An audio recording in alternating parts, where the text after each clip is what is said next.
ప్రార్థన చేసుకుందాం. ప్రభుని అడుగుదాం, నాయనా నాతో మాట్లాడయ్యా, మాతో మాట్లాడండి యేసయ్యా. మీరు మాట్లాడితే మాకు మేలు కలుగుతుందయ్యా. ఈ పరిశుద్ధ దినము నాయనా, ఈ ఆరాధనలు నీ స్వరం కొరకు మేము ఆశతో ఎదురు చూస్తున్నాం. అలనాడు భక్తులతోనూ మాట్లాడిన రీతిగా, ప్రవక్తలతోనూ మాట్లాడిన రీతిగా, న్యాయాధిపతులతోనూ మాట్లాడిన రీతిగా, రాజులతోనూ మాట్లాడిన రీతిగా మాతో మాట్లాడండి యేసయ్య. ఎందుకంటే నేను మాట్లాడే దేవుణ్ణి, నేను వినే దేవుణ్ణి అంటున్నా. మా ప్రార్థన అంగీకరించి నాతో మాట్లాడే యేసయ్య. ఎవరు మట్టుకు వారు స్వరాలు విప్పి అడగండి. మీ స్వరాలు విప్పి అడగండి. మీ స్వరాలు విప్పాలి. ఎవరు మట్టుకు వారు మీ స్వరములు విప్పి నాయన నాతో మాట్లాడు. పరిశుద్ధుడు అయిన తండ్రి, కృపగల దేవ, నీ పరిశుద్ధ సన్నిధులు నాయన, నీ పరిశుద్ధ లేఖనమును మేము సమీపిస్తూ ఉండగా మీరు మమ్మల్ని దర్శించండి నాయన. మమ్మల్ని మీరు దర్శించి మాతో మీరు మాట్లాడండి నాయన. మీరు మాట్లాడుతున్న ప్రతి మాట మేము విని గ్రహించుకునే కృపను మీరు దయచేయమని నేను ప్రార్థిస్తున్నాను. చిన్నపిల్లలు, యవనస్తులను దీవించండి. రోగులను స్వస్థపరచండి. హాస్పిటల్ ఉన్న బిడ్డలను కూడా మీరు స్వస్థపరచండి. ఈ దినం ఇంకా నీ సన్నిధికి రావలసిన వారు ఉన్నారు నాయన. వారిని కూడా త్వరగా మీరు నడిపించి నీ సన్నిధిలో మేమందరం ఆనందించే భాగ్యం మీరు దయచేయండి నాయన. అలాగే నాయన, దుష్టుడు సమయం సంకుచితంగా ఉందని అనేక ఆటంకాలు, అభ్యంతరాలు కలుగు చేస్తున్నాడు. అది కలుగు చేసే ప్రతి ఆటంకము, ప్రతి అభ్యంతరాన్ని మీరు లయపరిచి ఆత్మ సంబంధమైన కార్యాన్ని మీరు జరిగించమని నేను ప్రార్థన చేస్తున్నాను. సహాయం చేయండి, దీవించండి నాయన, కృప చూపించండి. యేసు క్రీస్తు పరిశుద్ధ నామమును బట్టి ప్రార్థించి స్తుతించి బతిమాలి వేడుకుంటున్నాం తండ్రి, ఆమేన్. దేవునికి స్తోత్రం. హల్లెలూయా. పరిశుద్ధ గ్రంథము నుండి ఆదికాండము 2వ అధ్యాయము, ఆదికాండము 2వ అధ్యాయము 10, 11, 12, 13, 14, 15 వచనాలు చదువుకుందాం.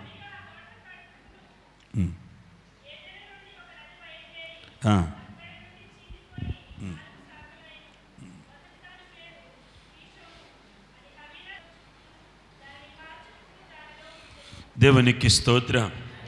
హల్లెలూయా, హల్లెలూయా. చదువుబడిన ఈ లేఖన భాగము మనందరికీ కూడా బాగా తెలిసినటువంటి లేఖన భాగము. ఎన్నోసార్లు మనము ఈ ఒక్క వాక్య భాగాన్ని మనం చదువుకున్నాం. ఎన్నోసార్లు మనం ధ్యానం చేశాం. దేవుడు ఈరోజు ఒక ఆత్మీయ పాఠము నేర్పడానికి దేవుడు మరొకసారి మనతో మాట్లాడడానికి ఆయన ఇష్టపడుతూ ఉన్నాడు. ప్రియమైనటువంటి వాళ్ళరా, ఈరోజు ధ్యానాంశాన్ని మీకు ముందుగానే తెలియజేశాను. బ్రతుకుని ఏదేనులాగా మార్చుకోవాలి. ఏదేనులాగా మార్చే నదులు. దేవుడైన యెహోవా తన పోలిక చొప్పున నరుని చేశాడు. స్త్రీని గాను పురుషుని గాను చేశాడు. దేవుడు తన పోలిక చొప్పున చేసిన నరుణ్ణి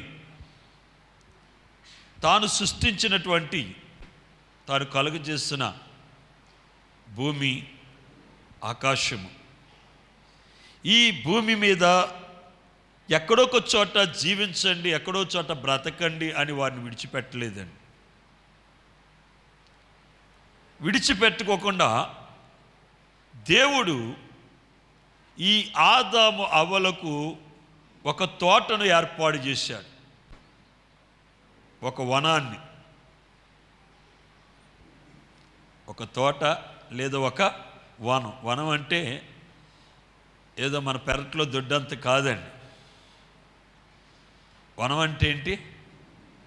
చాలా పెద్దది, ఒక అరణ్యం మాదిరిగా, ఒక అడవి మాదిరిగా. దేవుడు ఏదేను అనేటువంటి ఒక వనాన్ని దేవుడు ఏర్పాటు చేసి ఆ వనములో ఆదాము అవ్వలను ఉంచాడండి. దేవుడు భూమిని కలుగజేశాడు కాబట్టి ఈ భూమి మీద ఎక్కడొక చోట మీరు బ్రతకండి, లేకపోతే ఎక్కడో చోట మీరు జీవించండి అని దేవుడు వారిని విడిచిపెట్టలేదు. విడిచిపెట్టుకోకుండా ఈ ఆదాము అవ్వలను దేవుడు తీసుకొచ్చి ఏదేన్ అనేటి ఒక వనములో వారిని ఉంచి అక్కడ జీవించమన్నా. అయితే ఈ వనములను ఉన్నటువంటి ఆ వృక్షాలు, ఉన్నటువంటి ఆ యొక్క చెట్లు, అవి జీవించడానికి, అవి ఎప్పుడు కూడా పచ్చగా ఉండటం కోసం దేవుడు ఒక నదిని కలగజేసాడట. ఏం కలగజేశాడు? ఒక నది. ఎందుకు ఈ నది తెలుసండి? ఈ వనాన్ని తడిపి వనము పచ్చగా ఉండేటట్టు చేయటం కోసం. ప్రియమైనటువంటి వారరా, మనిషి బ్రతకడానికి ఆహారం కావాలి. చెట్టు బతకడానికి ఏం కావాలి చెప్పండి? చెట్టుకి నీరు కావాలండి. మన్నులో నాటినంత మాత్రాన నా చెట్టు బ్రతకదండి. చెట్టు నీరు ఎక్కడైతే ఉన్నాయో అక్కడికి అది ఏం చేస్తుందో తెలుసండి, వెళ్ళిపోతూ ఉంటుందట. భూమిలో ఉన్న వేరు ఏం చేస్తుందట, నీటి కోసం నీరు దొరికే స్థలం దాకా వెళ్ళి అక్కడి నుంచి ఏం చేస్తుంది, నీటిని గ్రహిస్తుందండి. కనుక ఆ చెట్టుకి ఏం కావాలి? నీరు కావాలి. దేవుడు వనాన్ని కలుగజేశాడు. ఆ వనము పచ్చగా ఉండటం కోసం, ఆ వనము నిత్యము కాపు కాయటం కోసం దేవుడు ఏం చేశాడు తెలుసండి? ఒక నదిని, 10వ వచనాన్ని చదువుకుందా చూడండి. మరియు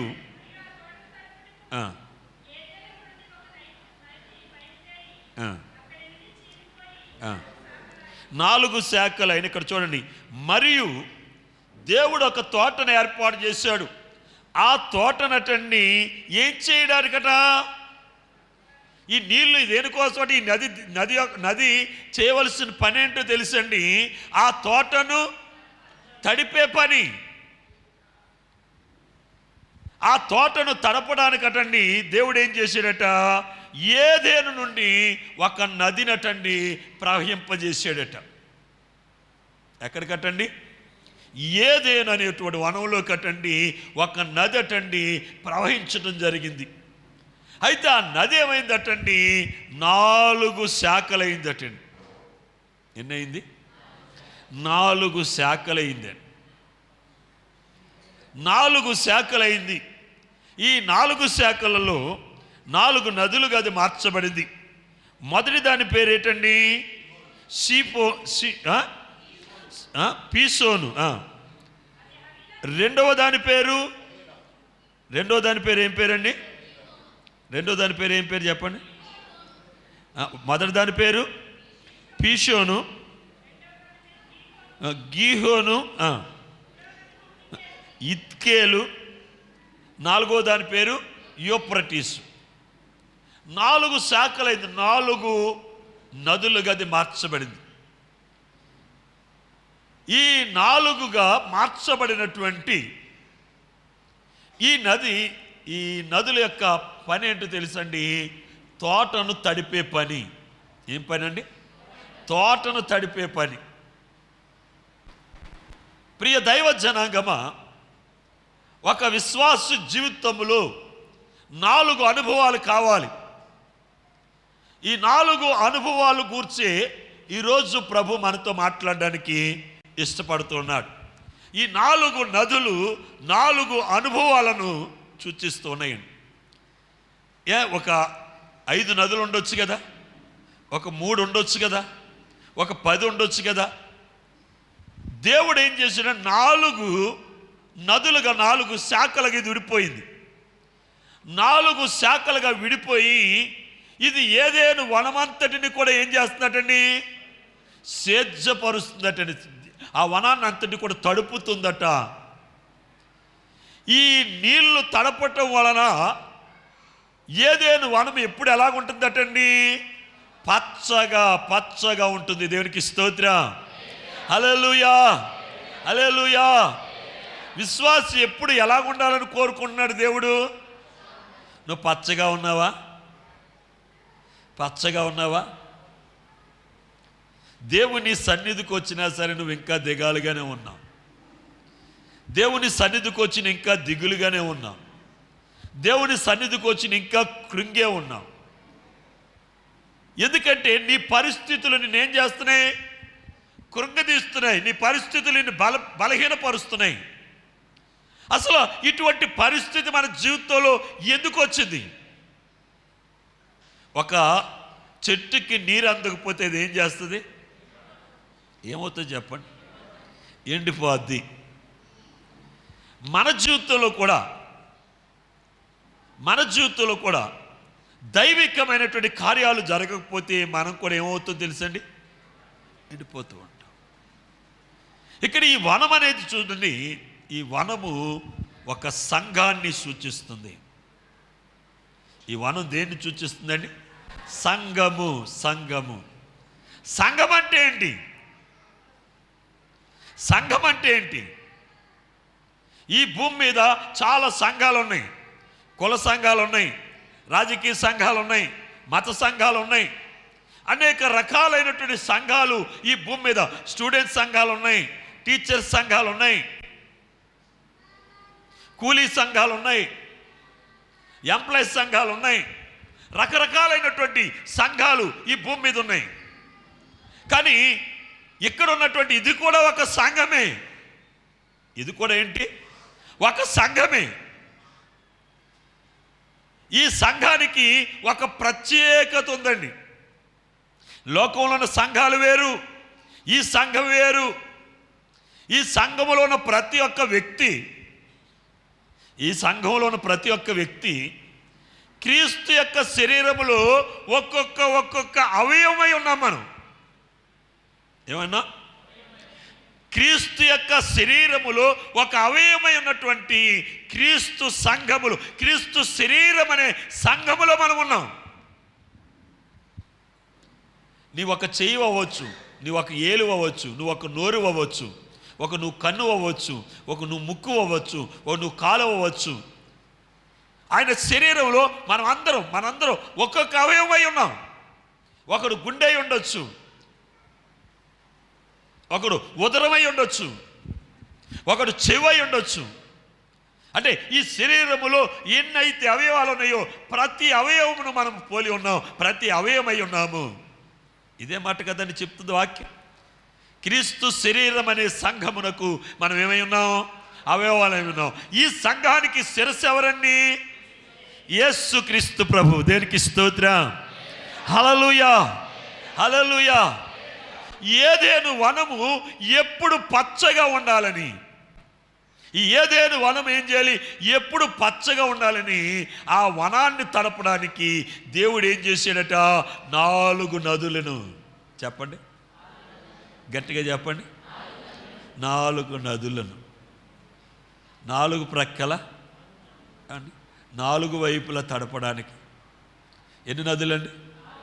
4. ఒక పక్కే ఉంటే ఇంకొక పక్క నీరు అందుదేమో అని. ఏమండి? ఎన్ని నదులండి? ఎన్ని శాఖలు అయింది? 4 శాఖలు అయిందండి. 4 నదులు. ఇది ఎందుకో తెలుసా? ఆ 10వ వచనంలో ఏదేను వనమును తడుపుటకు, చెప్పండి, తడపడానికి. ఈ 4 నదులు ఏదేను వనమును తడుపుతుంది కనుక ఆ వనం ఎలాగుందండి? గట్టిగా చెప్పాలి. మరి నీవు కూడా పచ్చగా ఉండాలంటే ఈ 4 అనుభవాలు నీకు అవసరమై ఉన్నది. దేవునికి స్తోత్రం. హల్లెలూయా. గట్టిగా చెప్దామా? ఉత్సాహంగా చెప్దామా? తప్పట్లు కూడా చెప్దామా?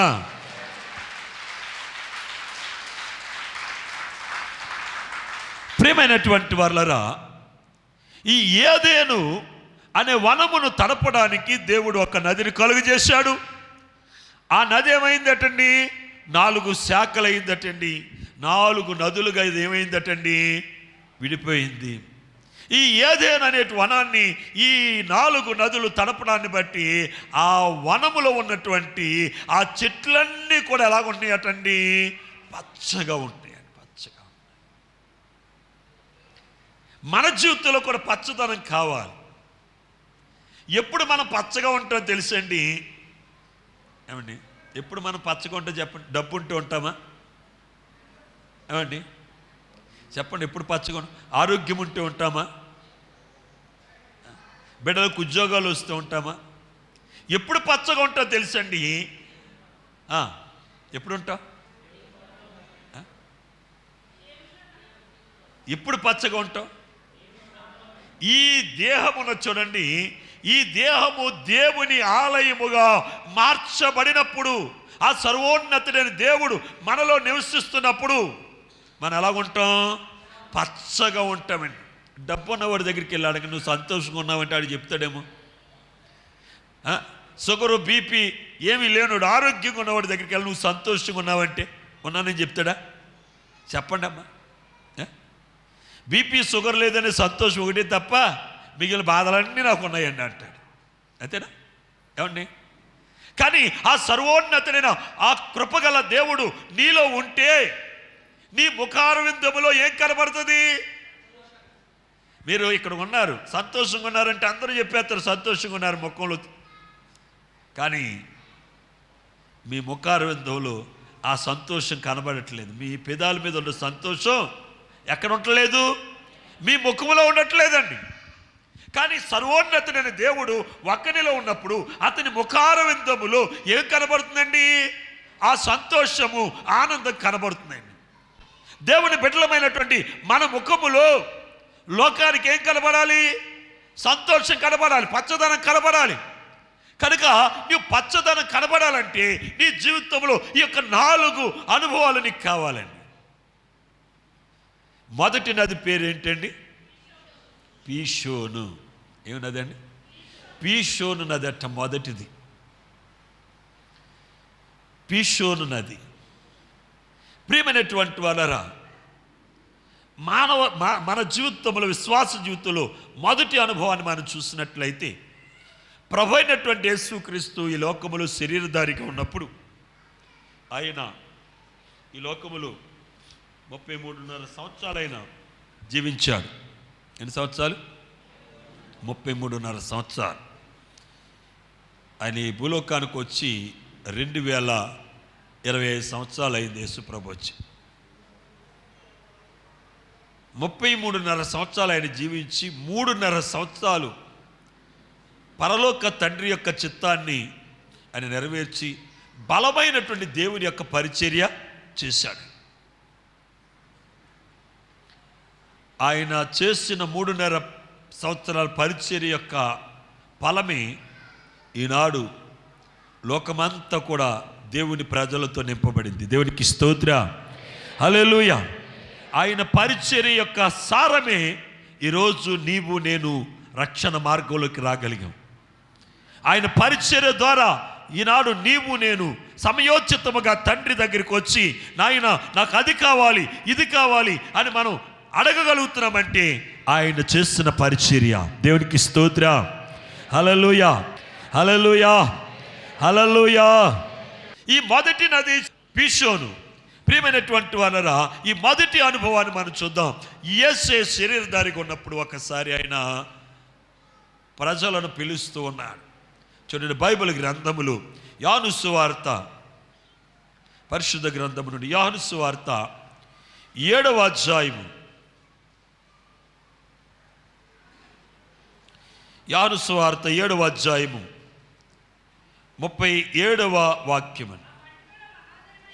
ఆ పండుగ మహాదినమైన అంచెదినమున యేసు నిలిచి, ఎవడైనను దప్పికొని ఎడల నా యొద్దకు వచ్చి దప్పిక తీర్చుకొనవలెను. నా యందు విశ్వాసముంచువాడెవడు, లేఖనము చెప్పినట్లు వాడు కడుపులో నుండి జీవ జల నదులు పారునని బిగ్గరగా బిగ్గరగా బిగ్గరగా చెప్పారు. దేవునికి స్తోత్రం, హల్లెలూయా. అందరికీ వినబడాలంటే కేక ఎలాగుండాలి? గట్టిగా ఉండాలి కదా. యేసు ప్రభువు అందరూ వినాలని ఆ పండుగ అంచెదినమునటండి. మరి ఆ పండుగలో వీరందరూ కూడా యొర్దాను నది తీరానికి వచ్చారు. అప్పుడు యేసు ప్రభువు వారితో అన్నాడు, ఎవడైనను దప్పికొనినట్లయితే వాడు నా యొద్దకు వచ్చి దప్పిక తీర్చుకొనవలెను.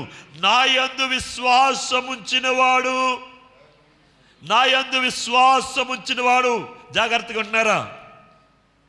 ఈ మాట గుర్తుపెట్టుకోండి. నా యందు విశ్వాసముంచినవాడు ఎలా ఉంటాడటండి? వాడి కడుపులనట జీవజల నదులు, విశ్వాసము జీవజల నదులు, విశ్వాసము జీవజల నదులు.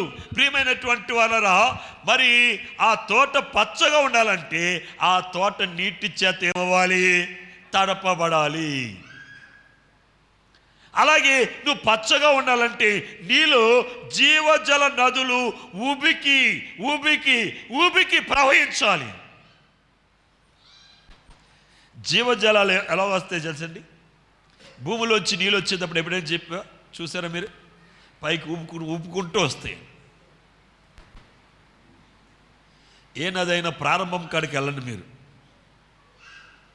నది ప్రారంభంలో ఎలా ఉంటుందో తెలుసండి? ఉబికి నీళ్ళు వస్తూ ఉంటే అక్కడ కొంచెంగానే ఉంటాయి. ఆ నీరు ప్రవహించే కొలది ఏమైపోతాయండి? అవి కొంచెంగానే కనబడతాయి అక్కడ.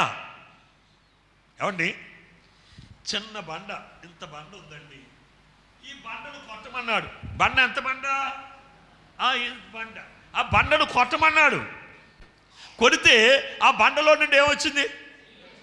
మీ ఇంటి మీద ఒక 1000 లీటర్ల ట్యాంకో 200 లీటర్ ట్యాంక్ 2000 లీటర్ ట్యాంక్ ఉందో అంత బండ ఉండొచ్చు.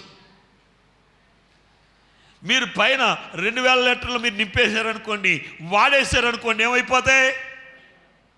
మరి బండలో నీళ్ళు ఉన్నాయి కదా, వీళ్ళు వాడటం ప్రారంభించారు కదా. ఎంతమంది వాడారండి?